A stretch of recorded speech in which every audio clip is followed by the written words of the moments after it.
రాగానే ఎలక్షన్ టైంలో హడావుడి నాకేంటంటే I'm very clear, this party will go on. Very very clear. ఎవరు ఎటు వెళ్ళినా కానీ ఈ పార్టీతో ముందుకెళ్తాం. నాకు క్యాడర్ క్షేమం చాలా ఇంపార్టెంట్ నాకు, ఎందుకంటే జన సైనికులు వీరమహిళ లేకుండా పార్టీ లేదు. కానీ ఇది పదవులకు సంబంధం లేదు, అది నేను చెప్తున్నాను. మనోహర్ గారికి ఏ పదవి ఉందండి అసలు? ఆయన దాన్ని తిట్లు ఇంకెవరు తినలేదు ఈ మధ్యగా మా పార్టీలు ప్రత్యేకంగా. ఏమి చేసినా అది ఆయన పాపాలు పైరులాగే. ఇప్పుడు ఇంకొంతమంది భరిస్తున్నారు. ఇప్పుడు విశాఖ ఉక్కు ఆంధ్రుల హక్కు. ఏ ఆంధ్రుల హక్కు అంటే ఉమ్మడి ఒక్కొక్కళ్ళు ఏం చేస్తారు, ఇంత చేస్తారు. అవును, ఇట్లా జరుగుతుంది, ఇలా జరుగుతుంది. మరి కార్యకర్తలు చెప్తూ ఉంటారు, జన సైనికులు చెప్తూ ఉంటారు, పంతాలు వచ్చేస్తున్నాయి, కోపాలు వచ్చేస్తున్నాయి. దీనికే మనం పార్టీ పెట్టింది. మీ కష్టాలు ఎప్పుడన్నా ఒకసారి చూడండి అందరూ. చాలామంది నాకు అర్థం కానీ ఏముంటాయి, నాకు కింద స్థాయి నుంచి పార్టీని నడిపిన రోజుకి కనీసం ఒక 2008 నుంచి ఇప్పుడు కొన్ని లక్షల మందిని కలిసి ఉంటారు ఫేస్ బై 1-on-1. ఒక సీజన్లో కనీసం 10,000 మంది వచ్చి మనోహర్ కానీ కూర్చొని రోడ్డు మీద. ఇప్పుడు గ్రీన్ ట్యాక్స్ వచ్చింది, గ్రీన్ ట్యాక్స్ తగ్గించడం ఎలా వచ్చిందండి? మేము రోడ్డు మీద వెళ్తుంటే కూర్చొని బండి ఆపితే చెప్పాను మాకు ఇది సమస్య, we made it a point. అట్లా ఎన్ని సమస్యలను అలా చేసుకున్న సమస్యలు మనం హైలైట్ చేసుకోలేకపోతున్నాము. ఇవన్నీ బ్రాడ్గా డిఫైన్ చేసుకుంటూ వెళ్తున్నాం ఇవన్నీ.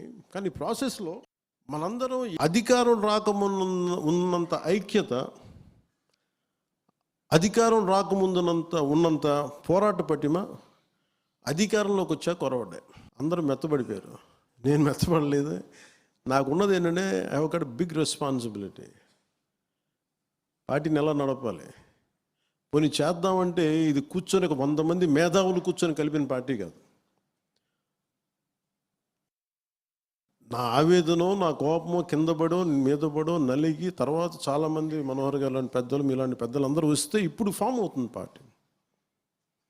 ఇప్పుడు నేను ఏం కోరుకున్నాను, అధికారం రాకముందు ఉన్నంత బలం అధికారం వచ్చిన తర్వాత ఎవరి కాలం ఇట్లాగా లూజ్గా అయిపోయాం, వదులుగా ఉన్నారు అందరూ. It's a time to come back. పదవి లేకపోతే ఏమి చచ్చిపోతామంటే. నేను ఆర్ఎస్ఎస్ కార్యకర్తలను చూస్తాను, కొంతమంది బీజేపీలో వాళ్ళు ప్రధాన కార్యదర్శులుగా చేస్తుంటారు. ఒక ఖద్దరు చొక్కా, చేతికో సంచి. వాళ్ళ పని ఏంటంటే పార్టీ కోసం పనిచేయడం అంతా. వాళ్ళు దేశం కోసం పనిచేసే సంస్థ ఆర్ఎస్ఎస్ అయితే దాని పొలిటికల్ వింగ్ ఇస్ బీజేపీ. దానికోసం వాళ్ళ నుంచి వచ్చే ఒక వ్యవస్థ. వాళ్ళు చూస్తాం, మీరు ఎక్కడ ఉంటారని అడిగితే మేము హోటల్స్లో ఏమన్నా, మాకు ఎవరేం హోటల్స్ ఏమరు, మా కార్యకర్తలలో మేము ఉంటాం. We take it forward. They are madly committed about their ideology. ఐడియాలజీతో ఎంతమంది ఏకీపించదు, దట్స్ ఎ డిఫరెంట్ స్టోరీ. కానీ మనం నేర్చుకోవాల్సింది అది. రాగానే ఎలక్షన్ టైంలో హడావుడి నాకేంటంటే I'm very clear, this party will go on. Very very clear. ఎవరు ఎటు వెళ్ళినా కానీ ఈ పార్టీతో ముందుకెళ్తాం. నాకు క్యాడర్ క్షేమం చాలా ఇంపార్టెంట్ నాకు, ఎందుకంటే జన సైనికులు వీరమహిళ లేకుండా పార్టీ లేదు. కానీ ఇది పదవులకు సంబంధం లేదు, అది నేను చెప్తున్నాను. మనోహర్ గారికి ఏ పదవి ఉందండి అసలు? ఆయన దాన్ని తిట్లు ఇంకెవరు తినలేదు ఈ మధ్యగా మా పార్టీలు ప్రత్యేకంగా. ఏమి చేసినా అది ఆయన పాపాలు పైరులాగే. ఇప్పుడు ఇంకొంతమంది భరిస్తున్నారు. ఇప్పుడు విశాఖ ఉక్కు ఆంధ్రుల హక్కు. ఏ ఆంధ్రుల హక్కు అంటే ఉమ్మడి ఆంధ్రప్రదేశ్ హక్కు. ఇది అంటే ఎందుకు చెప్తున్నానంటే, ఈ పోలీస్ కాల్పులో చనిపోయిన వాళ్ళలో తెలంగాణ జగిత్యాలకు చెందిన సాయిరాం ఏదో ఉందండి, జగిత్యాల అంది. అంటే ఇది విశాఖ ఉక్కు ఆంధ్రుల హక్కు. It's not just about Andhra, ఇది ఎంటైర్ తెలుగు ప్రైడ్, ఒక ఉమ్మడి ఆంధ్రుల హక్కు ఇది.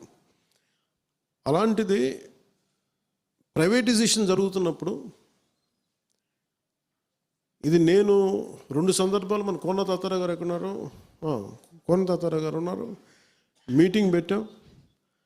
తర్వాత అధికారంలోకి వచ్చిన తర్వాత మళ్ళీ మొన్న కూడా మనం మాట్లాడాం. ఇది ఇంకా ప్రైవేటైజేషన్ ఆపక ముందు గత ప్రభుత్వాన్ని నడిపిన వాళ్ళ అధినాయకత్వం తెలుసు అప్పుడు ముఖ్యమంత్రికి. విభజన సమయంలో విడిపోవడానికి ఒప్పుకోవట్లేదని ప్లే కార్డు పట్టుకోవడం ఎలా పట్టుకున్నారంటే అప్పుడు టీవీలో చూపించారు. దొంగచాటుగా సోనియా గాంధీ గారు చూడకుండా ఆవిడ కనుపంట పడకుండా ఆవిడ కళ్ళలో పడకుండా తిప్పారు ఆయన. మీరు ఆ విజువల్ ఉంటుంది చూడండి. అంటే ఇది ఎందుకు చెప్తున్నానంటే మీరు ఇక్కడ ఎన్నైనా మాట్లాడతారు, ఇక్కడ వెళ్ళి పొడి చేస్తాం, చంపేస్తాం, ఇది చేసేస్తాం, మెడల్ ఉంచి తీసుకొస్తాం, అలా ఇక్కడేం జరగదు. అక్కడ ఢిల్లీ అది కుదరదు అట్లా. ఇక్కడ ఎన్నైనా మాట్లాడచ్చు. వీళ్ళు కథలు అక్కడ చెప్తారు ఇట్లా. సో ఇలాంటి వ్యక్తి స్టీల్ ప్లాంట్ 151 సీట్లు వచ్చిన వ్యక్తి స్టీల్ ప్లాంట్ని ప్రైవేటైజ్ చేస్తారంటే ఏం చేయలేదు. వాళ్ళు ఏమీ చేయకపోగా వచ్చి కార్మిక నాయకులతో ఏం మాట్లాడారంటే స్టీల్ ప్లాంట్ కార్మిక నాయకులతోటి మీరు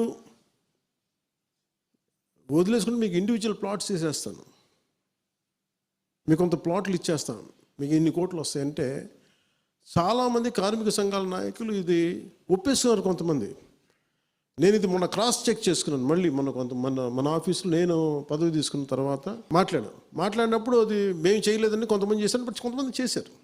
అంటే ఎప్పుడు దీంట్లో సమస్య ఎక్కడ ఉంది స్టీల్ ప్లాంట్కి ఎప్పుడు అంటే ఒకటి ఉత్పాదకత లేకుండా పెట్టుబడి 1000 కోట్లు 10,000 కోట్లు పెట్టుబడి పెట్టి పీనట్స్ నుంచి వస్తుంటే ఖచ్చితంగా నష్టం అది ఎప్పటికైనా సరే. కానీ అది ప్రత్యేకమైన స్థితిలో ఉంది. ఇది చాలా ఉద్యమాలు చేసి సంపాదించుకుంది, ప్రాణాలు పోగొట్టి సంపాదించుకుంది. నేను ఢిల్లీకి వెళ్ళినప్పుడు ఇక్కడ ప్రైవేటైజేషన్ జరుగుతుంది అనుకున్నప్పుడు కార్మిక సంఘాల నాయకులు నేను ఏమడిగానంటే ఆ రోజున, అప్పటికి ఇంకా బీజేపీతో మన ఇంకా అలయన్స్ కూడా ఫుల్గా ఫామ్ అవ్వాల, టాక్ స్టేజ్లో ఉంది. అలాంటి సమయంలో నేను ఏం చెప్పానంటే వెళ్ళి, అంటే మీకు తెలుసు, మీకు ఈ దేశంలో ఎవరన్నా సరే అమిత్ షా గారితో ఎవరైనా గొడవ పెట్టుకుంటారు.